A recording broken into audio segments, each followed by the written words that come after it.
নমস্কার, S Bangla news online খবর সব দেখাবো আমরা।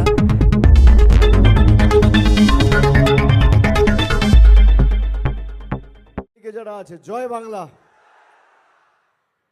সভামঞ্চে উপবিষ্ট জেলার নেতৃবৃন্দ এবং যার সমর্থনে আজকে আমাদের এই নির্বাচনী জনসভা, আমার দীর্ঘদিনের সহকর্মী, আপনারা যাকে রাজনৈতিক ময়দানে দীর্ঘদিন ধরে দেখেছেন, দলের অন্যতম মুখপত্র, সুবক্তা, পশ্চিমবঙ্গ তৃণমূল কংগ্রেসের সাধারণ সম্পাদক সমীর চক্রবর্তী সহ আমাদের সভামঞ্চে শ্রীরামপুর সাংগঠনিক জেলা এবং ধনিয়াখালী বিধানসভা কেন্দ্রের প্রার্থী অসীমা পাত্র রয়েছেন বলাগড় বিধানসভার জোড়াফুলের প্রার্থী এবং জেলা পরিষদের সভাধিপতি রঞ্জন ধারা মহোদয়, সাংসদ রচনা বন্দ্যোপাধ্যায় রয়েছেন, তৃণমূল যুব কংগ্রেসের জেলার সভানেত্রী প্রিয়াঙ্কা অধিকারী, মৌসুমী বসু চ্যাটার্জি, মনোজ চক্রবর্তী, সৌভিক মণ্ডল, সুরজিৎ মণ্ডল সহ এখানে সঞ্জয় ঘোষ, অসিত চ্যাটার্জি, তৃণমূল কংগ্রেসের শক্তিশালী ঘাঁটি। এই পান্ডুয়া ব্লকে প্রায় 16টা গ্রাম পঞ্চায়েত রয়েছে। আমাদের প্রত্যেকটা গ্রাম পঞ্চায়েতেই ভালো ফল হয়েছিল। খুব সম্ভবত একটা পঞ্চায়েতে বোধহয় আমরা পিছিয়েছিলাম, তিনটে পঞ্চায়েতে আমরা পিছিয়েছিলাম। আমি আপনাদের সকলকে অনুরোধ করব যে 29 তারিখ যে ভোটে আমরা অংশগ্রহণ করব, সেই ভোট খালি পান্ডুয়া থেকে তৃণমূলকে জেতানোর ভোট নয়। আমাদের দীর্ঘদিন ধরে যারা লাঞ্ছিত, বঞ্চিত, অবহেলিত, অপমানিত, নিপীড়িত, শোষিত করে রেখেছে, সেই বহিরাগত বাংলা বিরোধী গুজরাট আর দিল্লির জমিদারদের লেজে গোবরে করার ভোট। এই ভোট প্রতিবাদের ভোট, প্রতিরোধের ভোট, প্রতিশোধের ভোট। যারা বাঙালিকে বাংলাদেশি বলে দাগিয়ে দিয়েছে, গত 1 বছর ধরে বিভিন্ন রাজ্যে যদি কেউ বাংলায় কথা বলে তাকে জেলে ঢুকিয়ে দেওয়া হয়েছে। বাংলায় কথা বললে বাংলাদেশি বলে আখ্যায়িত করা হয়েছে। আমাদের খাদ্যাভ্যাস নিয়ে যারা ব্যঙ্গ বিদ্রুপ টিটকিরি করেছে, যারা আমাদের গরিব মানুষের 100 দিনের টাকা, আবাস যোজনার টাকা, রাস্তার টাকা, জলের টাকা, সর্বশিক্ষা মিশনের টাকা, বাংলার খেটে খাওয়া মানুষের টাকা গায়ের জোরে আটকে রেখেছে, তাদের শিক্ষা দেওয়ার ভোট এই ভোট। এই ভোটে এমনভাবে জবাব দিতে হবে যে বিজেপির নেতারা বাংলার মানুষের সাথে বেইমানি করার আগে যেন আগামী দিন 100 বার ভাবে। কষ্ট হলেও, গরম বেশি পড়লেও, রোদ, ঝড়, জল, বৃষ্টি হলেও আমাদের লাইনে দাঁড়িয়ে ভোট দিতে হবে। গত 5 বছর 7 বছরে প্রাপ্ত করতে হবে। এখানে বিজেপির যিনি প্রার্থী হয়েছেন, বিজেপির প্রার্থীর নাম তুষার মজুমদার। আমি আস্তে আস্তে তার সম্পর্কে কিছু তথ্য আমাকে আমার অফিস সাজিয়ে দিয়েছে, আমি পড়ছিলাম। হঠাৎ পড়তে পড়তে মনে পড়ে গেল, আরে এই তো ওই তুষার মজুমদার যে ধনেখালিতে দাঁড়িয়েছিল, অসীমা পাত্রর বিরুদ্ধে দাঁড়িয়ে 31,000 ভোটে হেরেছে, তাকে ঠেলে দিয়েছে পান্ডুয়ায়। তারপর আমার মনে পড়লো যে এ তো জালিয়াতি করে আগের বার ডাক্তার তুষার মজুমদার লিখেছে, এখন তো আর ডাক্তারও লেখে না। এমন একটা লোককে আপনাদের প্রার্থী করে পাঠিয়েছে যে হাতুড়ে ডাক্তার, ডাক্তার পদবিটাই আর ব্যবহার করে না। আপনি ভাবুন, যার সাথে পান্ডুয়ার কোনো সম্পর্ক নেই, 2021-এ ধনিয়াখালী থেকে দাঁড়িয়েছিল, পরবর্তীতে দুর্নীতির অভিযোগের কারণে তাকে জেলা সভাপতির পদ থেকে সরিয়ে দেওয়া হয়, যা তার বিশ্বাসযোগ্যতা এবং গ্রহণযোগ্যতা নিয়ে সরাসরি তার বিরুদ্ধে একাধিক প্রশ্ন তোলে। অন্য ৭৫,০০০। গত ২ বছরে বাংলার বাড়িতে ১০,০০০ পরিবার ১,২০,০০০ টাকা করে বাংলার বাড়ি পেয়েছেন। মামাটি মানুষের সরকার দিয়েছে, কেন্দ্র সরকার দেয়নি। খাদ্য সাথীতে ৩,১০,০০০ লোক খাদ্য সুরক্ষায়, খাদ্য সাথীতে বিনামূল্যে রেশন, বিনা পয়সায় রেশন প্রতি মাসে পাচ্ছেন। যুব সাথী ফেব্রুয়ারিতে ঘোষণা হয়েছিল, মার্চে টাকা পেয়ে গেছে। ১৪,০০০ যুবক যুবতী যুব সাথীতে টাকা পেয়েছে। পথশ্রী ২, পথশ্রী ৩, পথশ্রী ৪। গত ৩ বছরে ১৩২টি রাস্তার নির্মাণ সংস্কার করা হয়েছে। প্রায় ৭০ কোটি টাকা খরচ করে আমাদের মামাটি মানুষের সরকার করেছে, কেন্দ্র সরকার করেনি। আমি আপনাদের বলি, এখানে অনেক আলু চাষি রয়েছেন। পান্ডুয়ায় অনেকে আলু চাষের সাথে যুক্ত।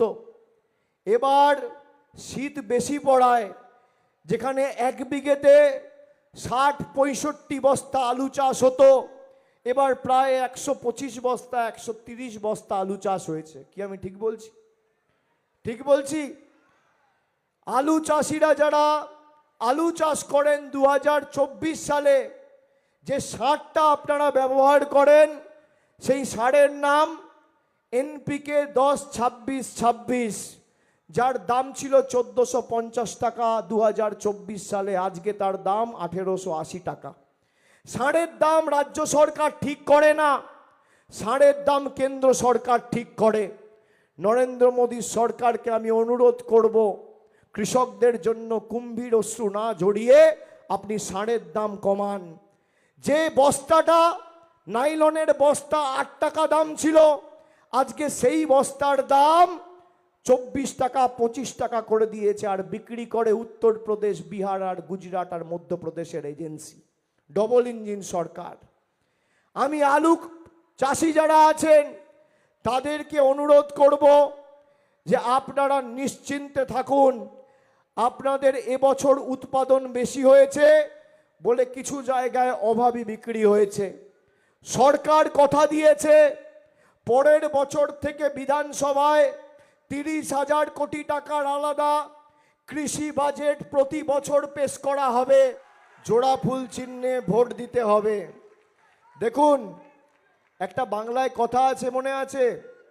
শেখরা ঠুকঠাক, কামারের এক ঘা, ১০০ সোনার কি, এক লোহার কি। যারা রিমোট কন্ট্রোল টিপে আমাদের টাকা বন্ধ করেছে না, ওদের হাতে রিমোট কন্ট্রোলের বোতাম আর বাঙালির হাতে EVM এর বোতাম। বোতামের জবাব বোতামেই হবে আর লাইনের প্রতিশোধ লাইনেই হবে। ৪০,০০০-এর বেশি ব্যবধানে জেতান, আমি ছেড়ে দিলাম।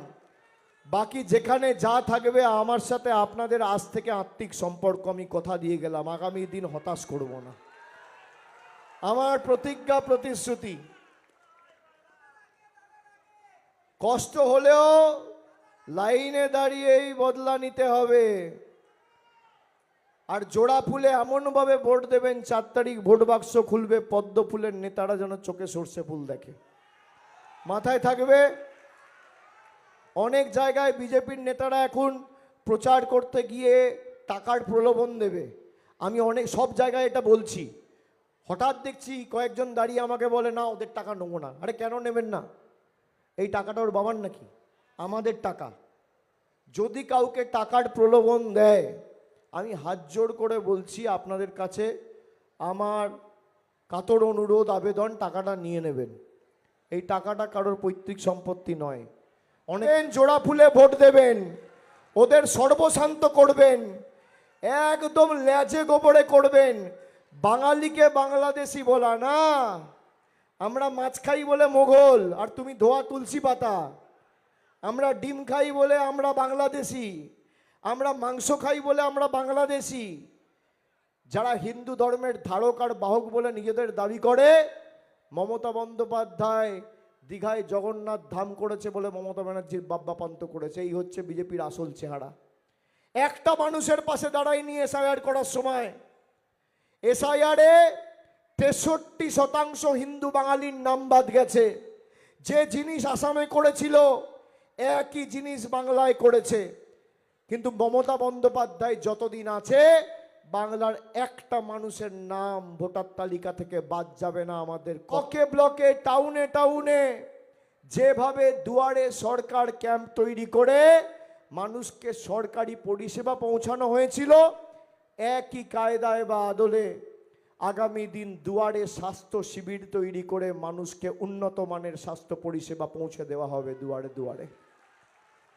আমাদের চতুর্থ প্রতিজ্ঞা দেখুন, যারা গ্যারেন্টি দিচ্ছে আমাদের এখানে থাকে না, স্টেজের পিছনে কি বাংলায় লেখা আছে একটা শব্দ পড়তে পারবে না, ভোটের পর দিন ব্যাগ বস্তা গুটিয়ে পালাবে, তারা নাকি আমাদের গ্যারেন্টি দেবে। আপনি এমন দোকান থেকে মাল কিনবেন, পরের দিন ব্যাগ বস্তা গুটিয়ে যিনি পালিয়ে যাবেন, কিনবেন?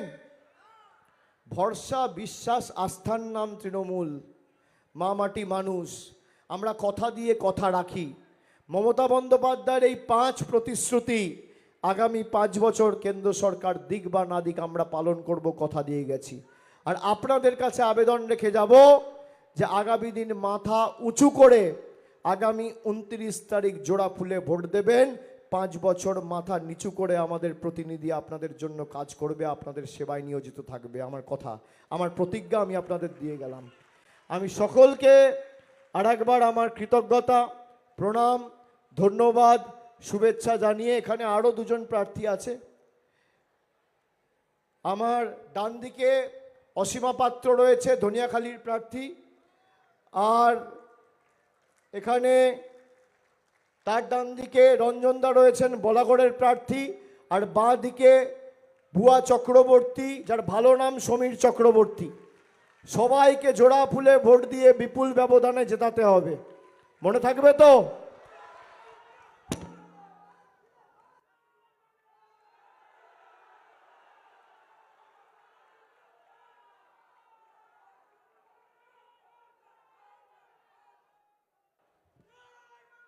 আমি লোকসভার সময় অসীমাদির লোকসভায় গেছিলাম, আমি বলেছিলাম 50 কোটি টাকার বাড়তি গ্রামীণ রাস্তা তৈরি হবে। কি হয়েছে কিনা কথা দিয়ে? আমাকে 2024-এ গুড়াপে একটা জনসভা ছিল রচনাদির, অভিষেক বন্দ্যোপাধ্যায় বলেছিলেন যে 30,000-এর উপরে ভোটে যদি জেতাও 50 কোটি রাস্তা দেব। আমি এই সভা থেকে অভিষেক বন্দ্যোপাধ্যায়কে কৃতজ্ঞতা জানাচ্ছি যে ধনেখালির মানুষকে 50 কোটির উপরে রাস্তা দিয়েছে। পান্ডুয়ায় 69 কোটি টাকার রাস্তা গত 3 বছরে হয়েছে। আগামী 5 বছরে 40,000 ভোটে জেতাবেন, 150 কোটি টাকার গ্রামীণ রাস্তা আমরা করব, আমি কথা দিয়ে যাচ্ছি। আরে নরেন্দ্র মোদীর টাকাও দরকার নেই, এদের প্রকল্পও দরকার নেই। উনি আত্মনির্ভর ভারতের কথা বলেছেন, আমরা স্বনির্ভর বাংলা কি বাস্তবায়িত করে দেখিয়েছি। কাজ করার জন্য মানসিকতা চাই, জেদ চাই, লক্ষ্য চাই। আপনার যদি মানসিকতা থাকে আর লক্ষ্য থাকে, আপনি ঠিক করতে পারবেন। আর 12,000 লোক এখানে বাড়ি পেয়েছে, সেটা যাতে আগামী দিন 25,000 লোক পায়, সেই জন্য 40,000 ভোটে সমীর চক্রবর্তীকে জেতাবেন। আপনাদের সকলকে আরেকবার আমি আমার প্রণাম, কৃতজ্ঞতা, শুভেচ্ছা জানিয়ে আমার বক্তব্য শেষ করছি। জয় হিন্দ, বন্দে মাতরম, জয় বাংলা।